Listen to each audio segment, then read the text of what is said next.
Assalamualaikum warahmatullahi wabarakatuh. Innal hamdalillah nahmaduhu wa nasta'inuhu wa nastahdihi wa nastaghfiruh wa natubu ilaihi wa natawakkalu alaihi wa na'udzu billahi min shururi anfusina wa min sayyiati a'malina. May yahdihillahu fala mudilla lahu wa may yudlil fala hadiya lahu. Asyhadu an la ilaha illallah wahdahu la syarika lahu. Lahul mulku wa lahul hamdu wa huwa ala kulli syai'in qadir. ولا حول ولا قوة إلا بالله العلي العظيم. اللهم صل وسلم وبارك على سيدنا محمد وعلى آل سيدنا محمد كما صليت وسلمت وباركت على سيدنا إبراهيم وعلى آل سيدنا إبراهيم في العالمين إنك حميد مجيد. وبعد. Tuan-tuan, perempuan, muslimin muslimat, saudara-saudari, anak-anak, ustaz-ustaz, ustazah-ustazah yang dirahmati dan dikasihi Allah sekalian. Kita pergi pula ke Granada. Granada ada satu masjid yang cukup besar, dan masjid Granada ni telah pun diambil inspirasinya untuk membina Masjid Nabawi. Itu dia punya kubah, dia punya apa? Dia punya arch, dia punya apa? Gerbang kan? Belang seperti ladam kuda tu, putih merah. Sebenarnya kalau kita pergi ke Granada, kita lihat masjid tersebut masjid yang asal. Tapi sayang sekali bila kita berada di masjid itu, kita tak dibenarkan semayang. Ya, lantainya yang cantik, kayunya yang lebih pada 1000 tahun umurnya, palang-palangnya semua lebih pada 1200 tahun umur. Dan kita nampak lagi kalau di dinding tu kita perhatikan betul-betul sini sudut belajar mazhab Abi Hanifah. Kita pergi tengok situ, apa tu ni? Maliki. Di sini berkumpulnya anak murid yang nak belajar mazhab Maliki. Kita pergi tengok sini ada tulis Syafi'i, ada juga mazhab Syafi'i kat Spain rupanya. Kita pergi situ tengok mazhab Ahmad bin Hanbal, ada tulis tuan-tuan. Ya? Ada tulis perkataan tersebut, menunjukkan ulama di sana begitu harmoni satu sama lain, berbeza-beza pandangan mazhab dan sebagainya, tapi tetap mereka menjalankan tanggungjawab untuk mengembangkan ilmu. Tapi dalam masjid yang begitu besar yang kita tengok, dia punya mihrab imam tu gold plated, memang emas 100%. Kita nak ambil gambar pun tak boleh pakai flash. Ya, dan masuk pun tak dibenarkan beramai-ramai. Memang fully control. Bila kita ambil gambar, dipastikan dia akan bagi arahan yang tegas. Dan bila kita tengok arah kiblatnya 100% tepat. Macam mana ulama dulu kira ya? Macam mana dia boleh buat kira? Kita pakai iPhone, pakai BlackBerry kan? Pakai kompas, tak puas hati tengok, betul lah kiblatnya. Dan memang tempat imam tu sayu je kita tengok. Kita terbayang macam mana imam dulu. Takkanlah dia bina masjid lebih besar daripada Jalan Duta punya masjid. Kalaulah orangnya seramai kita pada malam ini. Tak mungkin kan? Mestilah yang datang sembahyang tu berduyun-duyun kan? Takkan ada sampai di sudut-sudut mazhab-mazhab dia ajar. Ya, dan yang paling menyedih dan memilukan, kita bukan saja tak dibenarkan sembahyang di situ, tapi di situ tak kurang ada 10 gereja di dalamnya. 10 buah gereja. Ya, tulisan-tulisan Allah Muhammad dipadam, nampaknya tak boleh dipadam kerana ia diukir, ditutup dengan gambar salib. Ditutup gambar, sini gereja Anglican, sini mungkin Protestan, agaknya lah, ini Katolik, ini apa, semua. Kalau di sini boleh jumpa dengan padri minta doanya, yang ni tak boleh pula. Dalam satu masjid itu tak kurang 10 gereja. Ya. Dua perkara. Yang pertama, ialah orang Islam sudah tidak ada langsung di sana, sudah dihalau keluar.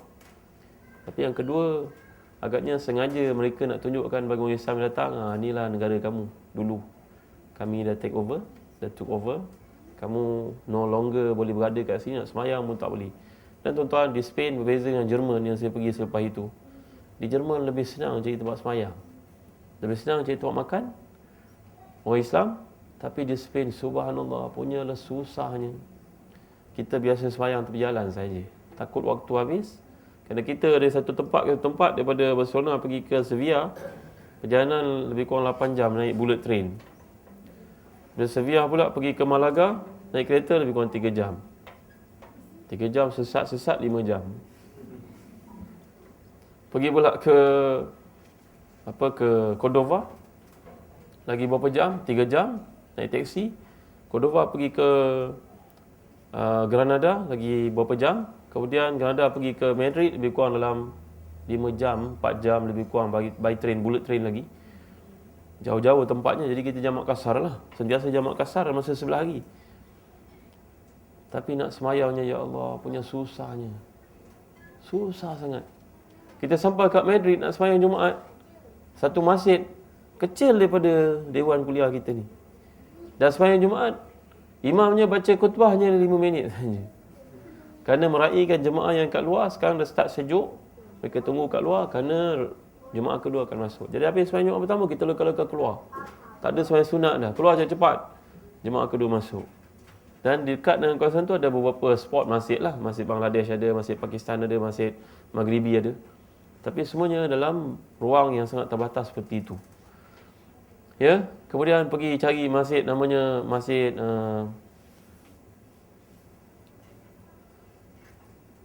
Tariq bin Ziyad yang membuka Spain. Kita ingat grand lah, besar lah. Tengok Allah, besar sikit daripada masjid tadi. Ya, juga amatlah tidak selesa kalau kita masuk semayang, orang perempuan pun nak masuk, satu saja pintunya.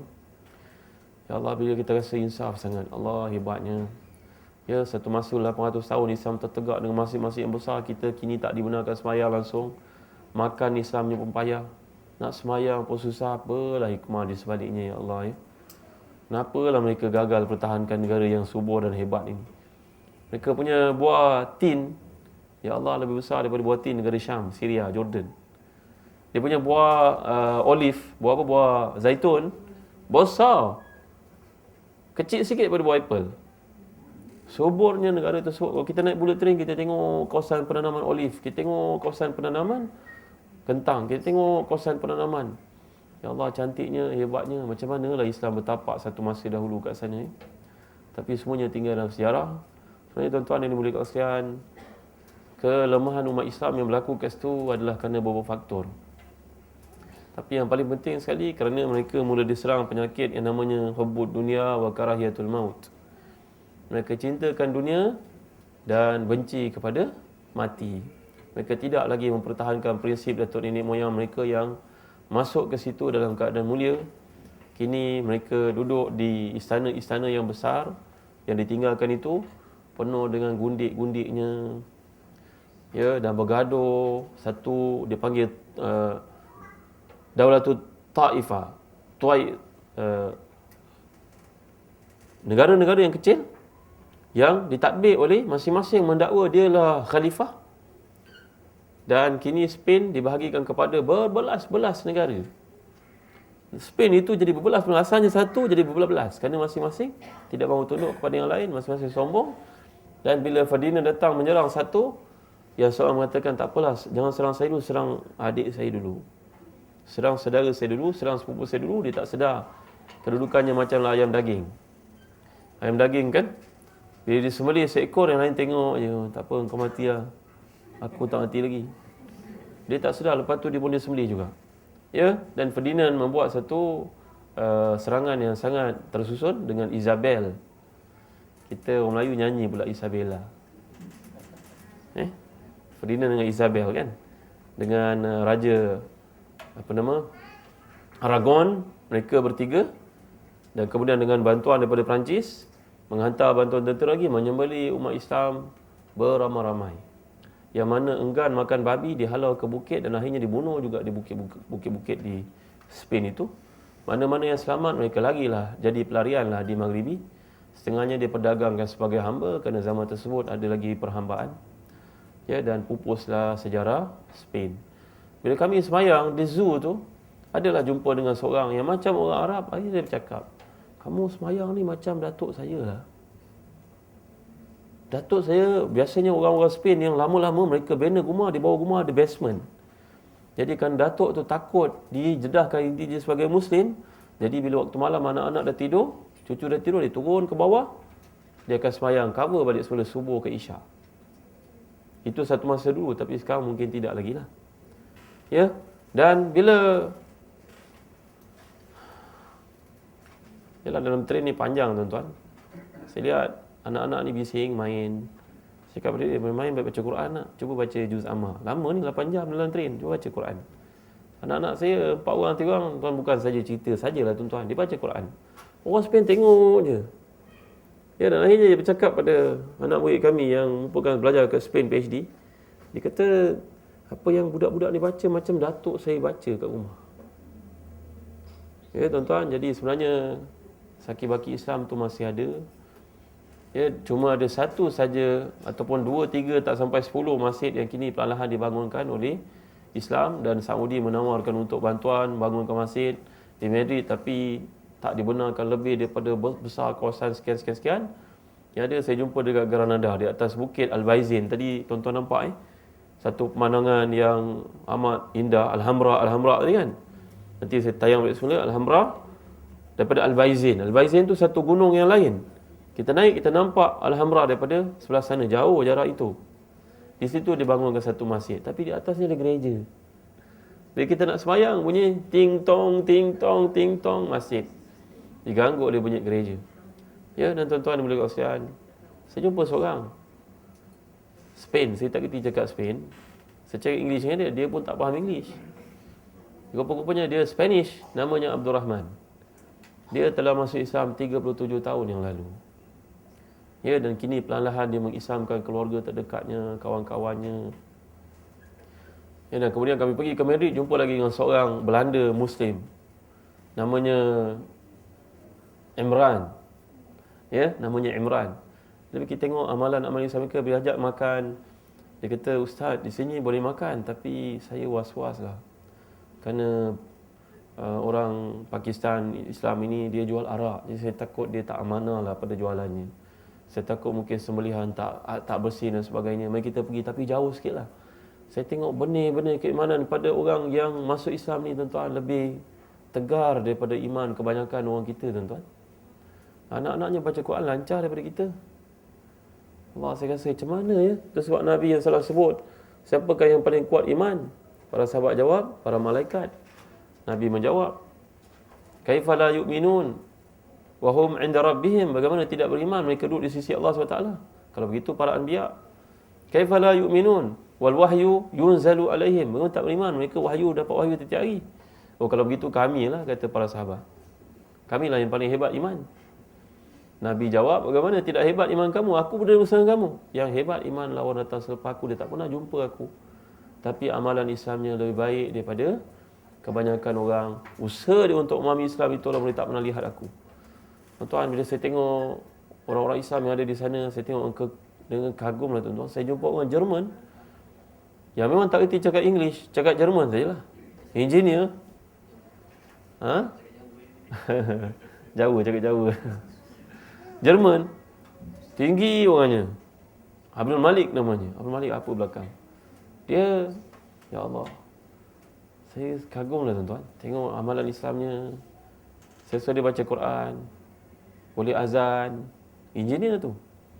Bagi kita tengok fikir apalah istimewanya jadi orang Islam kat tempat yang negaranya seru maju, keperluannya serba cukup. Isterinya pakai hijab, ditunjuk gambar pakai hijab, elok, molek, anak-anak perempuannya, ya Allah. Kagumlah tuan-tuan. Ya, itu sebab Nabi pernah menyatakan la tuftahanal Konstantiniyah. Konstantinopel akan dibuka. Para ulama bincangkan Konstantinopel itu apakah setakat Istanbul sahaja? Tidak. Konstantiniyah itu adalah syiar kepada Kristian, maknanya seluruh Kristian akan dibuka. Dan pada hari ini di England sebagai contohnya, amat membimbangkan negara England, UK, kerana mereka melihat catatan kelahiran, nama Muhammad sudah pun mengatasi nama-nama Kristian yang lain. Kerana setiap hari lahir Muhammad. Satu, imigran. Yang kedua, orang-orang UK sendiri yang British sendiri yang masuk Islam. Dan siapa nama Chancellor Germany tu, perempuan tu? Angela apa? Merkel. Angela Merkel. Nak sebut pun susah. Angela apa? Merkel. Dia bercakap, kita terpaksa terima bahawa orang Islam di Jerman pada ini sedang meningkat masa ke semasa. Bilangan mereka meningkat juta-juta, kita terpaksa terima mereka are part of us. Itulah lebih kurang. Itu yang saya dengar tuan-tuan, hari-hari terakhir sebelum pulang ke Malaysia. Dalam berita yang diterjemahkan oleh seorang anak murid daripada Jerman, belajar di Jerman. Tuan-tuan, jadi inilah perkara yang boleh kita kongsi sesama. Kerana kelemahan orang Islam pada masa itu disebabkan mereka cinta dunia dan lupa kepada tanggungjawab asas. Bila cinta dunia ni tuan-tuan, dia jadi masalah macam-macam. Ulama mula benci satu sama lain, melihat orang lain bukan lagi pelengkap kepada dirinya, tetapi melihat dia sebagai musuh. Kan? Bila melihat, kenapa dia lebih daripada saya? Kenapa rumahnya lebih besar daripada saya? Kenapa isterinya lebih cantik daripada isteri saya? Kenapa hartanya lebih daripada saya? Kenapa dia mempunyai kedudukan lebih tinggi di sisi raja daripada saya? Jadi ulama sudah tidak mainkan peranan. Ulama pada masa itu sibuk untuk mengumpul harta dan mengampu raja, tuan-tuan.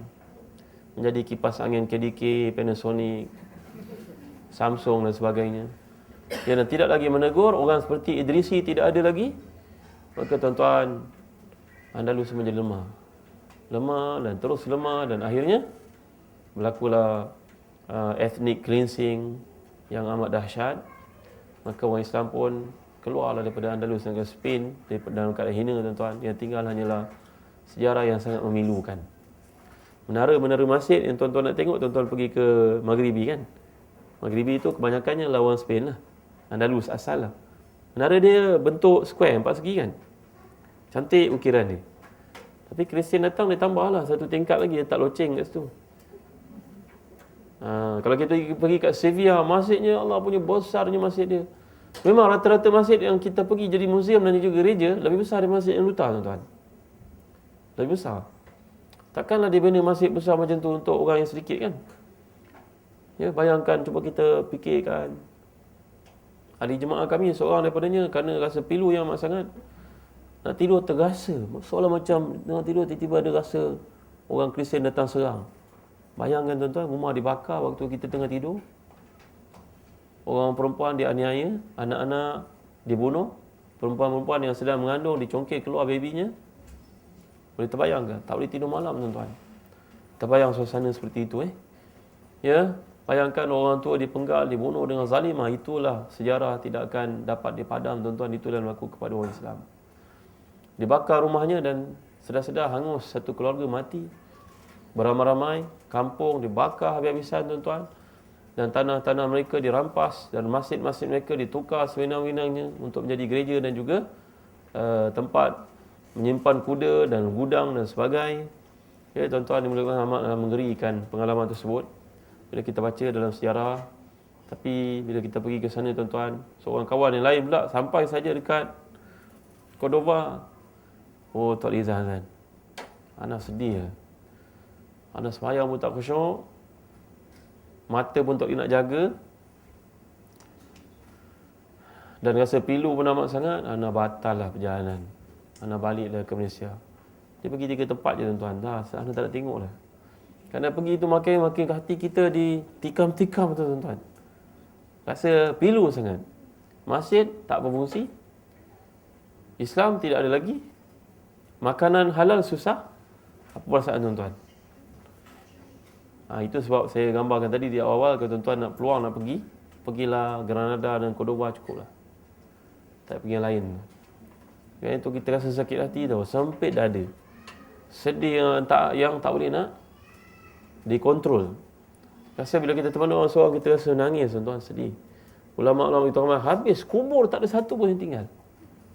Tapi kita pergi masuk ke dalam gereja yang dibangunkan dekat dengan Istana Al-Hamra ni tadi, kita tengok macam-macam kubur para ulama, kubur para fuqaha, kubur para sultan, kubur para amir, kubur para jeneral, batu-batu aman tersusun. Kita baca. Semoga Allah curah rahmat ke atasnya. Lepas tu bila kita pergi ke kawasan tersebut dan kita nampak petak-petak memang kubur. Ya, tuan-tuan. Jadi hilanglah Al-Hamra, hilanglah Spain, hilanglah Andalus, ya, hilanglah Madinatul Zahra, dan habislah sejarah Islam di situ. Tapi Allah Maha Berkuasa, Allah menjelaskan, walaqad katabna fi zaburi min ba'di dzikr anal arda yarisuha ibadiyas salihun. Bumi ini pasti akan diberikan semula kepada orang beriman, tapi bila sampai syarat dan juga memenuhi kriterianya barulah mereka berjaya. Nombor 1, tegakkan Islam dalam diri kita, tuan-tuan. Nombor 2, wujudkanlah satu brotherhood, ukhuwah yang tinggi di antara kita. Ya, selagi setiap orang ni merupakan ahlu sunnah, lupakanlah balan-balan. Kerana balahan ni tidak ada baik hujungnya tuan-tuan. Ya. Dan nombor 3, hendaklah kita ni berperanan sama-sama. Kan? Berperanan sama-sama. Tadi saya share sikit lah tuan-tuan, kami pergi ke hospital Selayang. Ya tak sempat nak ajak tuan-tuan kerana ad hoc saja kita buat kerja ni. Pergi ke hospital Selayang, kita bagi pada pada pesakit-pesakit yang ada di sana hadiah-hadiah yang boleh kita berikan. Ada malang sekali tuan-tuan, tak maaf lah, jumpa dengan nenek tua usia 80 tahun, berada di ward lebih daripada 3 bulan, tak semayang tuan-tuan. Tak tahu cara nak semayang, cucunya pun tidak ada, barangkali dia timpa penyakit lupa. Tak ada orang nak ingatkan. Nurse cakap, setakat mana kami boleh buat Ustaz? Setakat bertugas boleh lah, lepas kita bertugas, kita pun banyak kerja lain. Kesian kan tuan-tuan? Ada peranan setiap kita, ya, jangan dinafikan. Walaupun sikit, sekurang-kurangnya kita dah buat. Macam ada kawan seorang di Kelang, dia kata, Ana Alhamdulillah Allah beri rezeki kepada Ana cukup, Ana rasa Ana nak wakafkan diri Ana untuk agama Allah lah Zazan. Ana ada rezeki cukup, tanah pun ada, apa pun ada. Dan hari ini Ustaz Wan ini mendekati remaja yang terlibat dengan benda yang bukan-bukan, mak rempit dan sebagainya. Dia dekati, ajak makan roti canai, belanja, buat futsal. Yalah, dekati golongan tersebut lah. Besar Ustaz Wan ni, besar badan dia. Bukan kurus macam muda, tak. Dia berumur 40 lebih. Badannya besar. Tapi hari ini tuan-tuan, di keliling dia ada lebih daripada 100 orang muda yang akan berkhidmat apa saja untuknya. Bukan itu yang ditagih, tapi nak cerita usaha dia. Cerita pada budak ni, kamu kan bijak, belajar dulu kat IKM. Pergilah kerja dengan Cina tu, mekanik. Besok, buka kedai mekanik sendiri. Foreman sendiri. Kamu dulu belajar kat IKM, belajar ilmu kejuruteraan yang kecil-kecil ni. Belajar.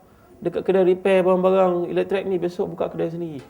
Dia berjaya train budak-budak ni tuan-tuan. Budak-budak ni tak ada masa depan. Ya, budak-budak ni merupakan orang yang kadang-kadang mandi wajib pun tidak tahu.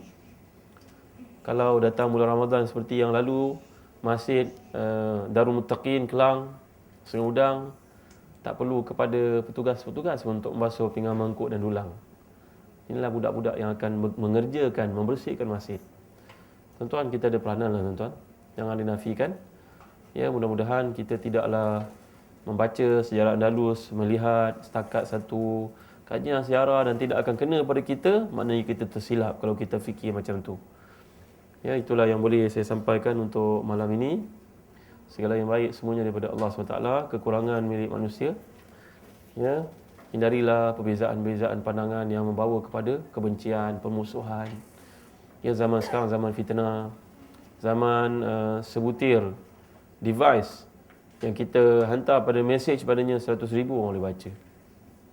Kita sebenarnya tuan-tuan bila ditanya oleh Aisyah radhiyallahu anha kepada Nabi, apakah riba yang paling bahaya wahai Nabi sallallahu alaihi wasallam? Ma arbar riba wahai Nabi sallallahu alaihi wasallam. Nabi jawab, istihlal irdi al-muslim.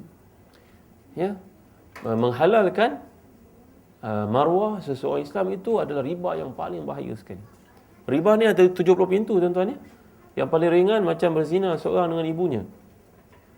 Ya, dan riba satu juga jenisnya, dosanya yang besar ini apabila seorang Islam memburuk-burukkan, mencemooh, membuka keaiban ataupun mendedahkan kelemahan orang lain, orang Islam yang lain.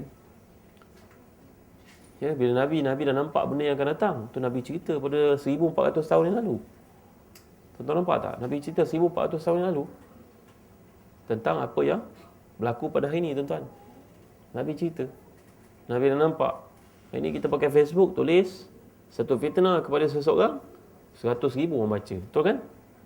1,000 orang sampai. Yang ni panjang kepada ni pula pergi pada kawan dia, yang ni pula forward kepada yang ni pula tolong masukkan dekat dia punya dekat wallpaper dia. Bayangkan tuan-tuan dimuliakan Allah sekalian. Ya, jadi tidak ada baiknya dalam apa yang berlaku pada hari ini kalau kita orang Islam tidak memadamkan fitnah tersebut tuan-tuan. Ya, kita wajar belajar daripada sejarah orang Islam yang terdahulu seperti di Andalus ini. Semoga Allah beri keberkatan kepada kita tuan-tuan pada kuliah malam ini. Dia jadi satu latihan minda untuk kita semua berfikir, melihat dan memuhasabah diri. Ya, semoga hari-hari yang akan datang merupakan hari yang lebih baik untuk kita sebagai orang Islam. Wa sallallahu ala sayyidina Muhammad wa ala alihi wa sahbihi wa baraka wa sallam. Walhamdulillahirabbil alamin.